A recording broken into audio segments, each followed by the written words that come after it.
Welcome to the Banker Lamp. Please enjoy the video. You're starting with the essentials. Make sure your Corolla cross-head unit supports Android Auto wired or wireless and that your phone is unlocked.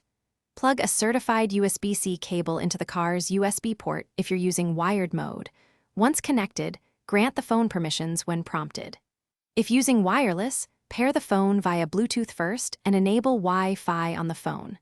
Once done, tap Android Auto on the car screen to initiate the handshake and follow on-screen prompts.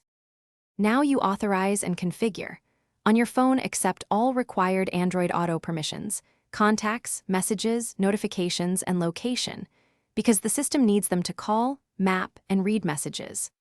On the Corolla cross display, choose Android Auto as the default projection app for media and navigation so it launches automatically. Adjust Do Not Disturb and infotainment volume so alerts are audible but not distracting. Make sure the phone stays in a stable mount and avoid background apps that can interrupt Android Auto's connection. Finish the setup by completing the initial sync and selecting your preferred navigation and audio apps on the Corolla cross screen. That sets shortcuts and simplifies future use.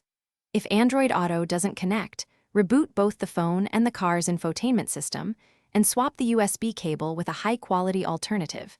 Cables often cause failures. If wireless mode is unreliable, toggle Bluetooth and Wi-Fi on the phone, forget and repair the car. Then reconnect. That single cable or pairing reset resolves most issues quickly.